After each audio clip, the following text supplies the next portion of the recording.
Myanmar में इक़्तिदार की तब्दीली, अमेरिकन ब्लॉक में बढ़ती परेशानी और तमाम सूरत हाल चाइना के मफाद में जा रही है। म्यांमार के रास्ते कैसे तबाही और बर्बादी भारत का मुकद्दर बन सकती है। इस वक्त खित्ते के हालात ये हैं कि म्यांमार में फ़ौज ने इक़्तिदार पर कब्ज़ा कर लिया और आंग सांग सूची समेत कई सियासी रहनुमाओं को हिरासत में ले लिया गया और उसके बाद वहाँ सिविल नाफरमानी की तहरीक भी शुरू हो गई है। म्यांमार के 30 टाउन्स में मौजूद 70 अस्पतालों के अमले ने फौज के इक़्तिदार पर कब्जे के खिलाफ एहतजाजन काम छोड़ दिया और इस इक़दाम की वजह से जमहूरी हुकूमत और फौज में बढ़ती कशीदगी बताई जा रही है। दरअसल मामला यह है कि आंग सांग सूची की हुक्मरान जमात NLD ने गुज़िश्ता साल 8 नवंबर को होने वाले आम इंतखाबात में कामयाबी हासिल की थी।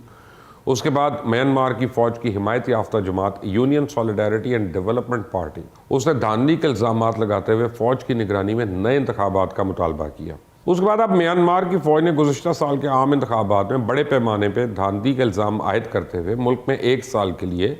एमरजेंसी का ऐलान कर दिया। एक साबिक फ़ौजी जनरल को सदर के लिए नामजद कर दिया। अब म्यांमार वो मुल्क है जहाँ तकरीबन 50 साल तक फ़ौजी हुकूमत कायम रही और अब से कुछ 10 साल पहले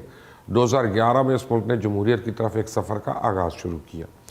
और इस हवाले से एक बाज़ाब्ता मुआहदा भी तय पा गया था। पिछले 5 सालों से म्यांमार में सूची और इसकी जमात नेशनल लीग फॉर डेमोक्रेसी यानी NLD की हुकूमत थी। 2015 में होने वाले इलेक्शंस में इसको पिछले 25 सालों के इंतहाई शफाफ और आज़ादाना इंतखाब करार दिया गया, लेकिन 1 फरवरी को जब इस पार्टी ने इक़्तिदार में अपनी दूसरी मुद्दत का आगाज़ करना था तो मुल्क में मार्शल लॉ नाफिज कर दिया गया। अब इस मुल्क में मार्शल लॉ के हवाले से एक दिलचस्प बात मैं आपको बताऊं कि वहाँ के आइन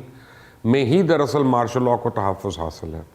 क्योंकि वहाँ के आइन के मुताबिक पार्लियामान और मुल्क की ताकतवर तरीन वजारतों का 1/4 हिस्सा फ़ौज को जाता है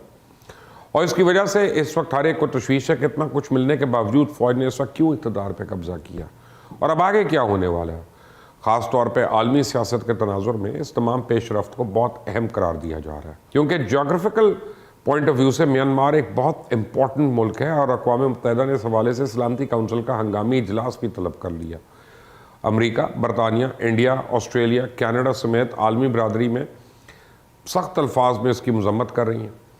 और अमेरिकन प्रेसिडेंट जो बाइडन ने इस फौजी बगावत को जमहूरियत और कानून की हुक्मरानी की जानिब गामज़न मुल्क पर बराह रास्त एक हमला करार दे दिया। उन्होंने ये भी कहा कि जमहूरी निज़ाम को पलटने की वजह से पाबंदी से मुतल्लिक अमरीकी कवानीन का नफाज लाजमी है और हुक्काम की जानिब से इस पर गौर के बाद म्यांमार के ख़िलाफ़ जो भी ज़रूरी होगा कार्रवाई की जाएगी। यानी जहाँ कहीं भी जमहूरियत पर हमला होगा अमरीका वहाँ जमहूरियत के लिए खड़ा होगा। इसके बाद अमरीका और इसके इत्तेहादियों का मौक़िफ़ तो साफ पता चल गया,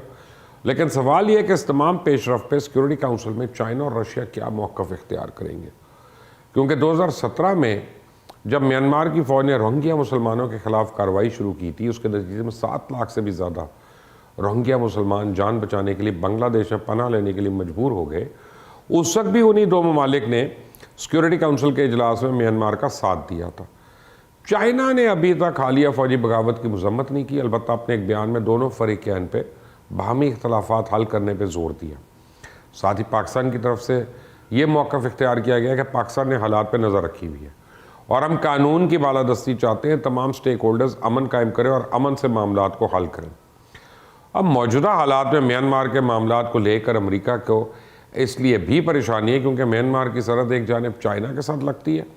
और दूसरी जानिब अमरीका के हलीफ मुल्क यानी भारत के साथ मिलती है। म्यांमार में जो सोची की हुकूमत थी उसके बारे में सब जानते हैं कि इसके अमरीका के साथ बहुत अच्छे ताल्लुकात थे।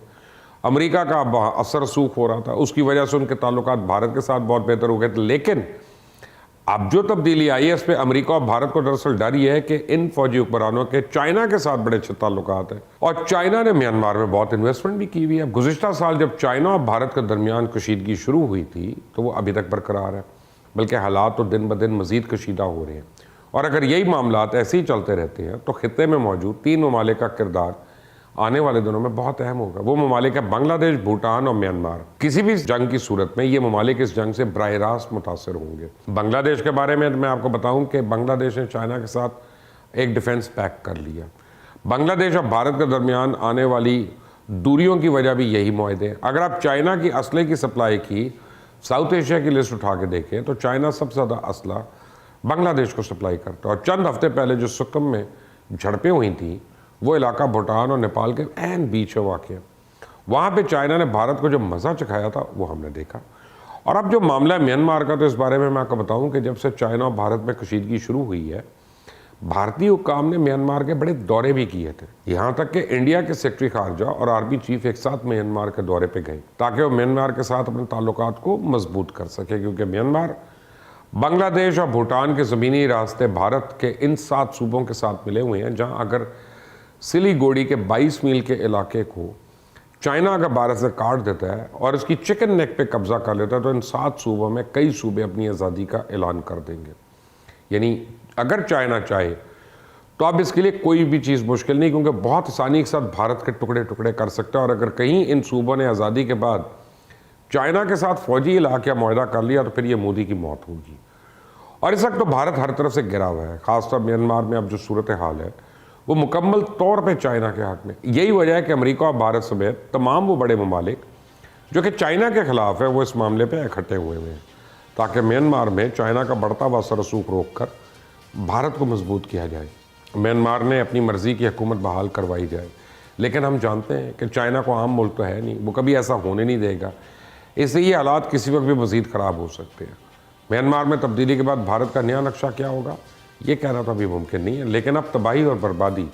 بھارت کا مقدر بن چکی ہے۔ مجھے آپ کامنٹس میں ضرور اپنی رائے دیجیے گا کہ آپ اس سے ایگری کرتے ہیں کہ نہیں کرتے، اور آپ ہمارے کمیونٹی میسیجز اور کمیونٹی بلیٹن بورڈ کو ضرور فالو کریں، اس پہ جو ہم سرویز کرتے ہیں وہ انتہائی اہمیت کے حامل ہوتے ہیں۔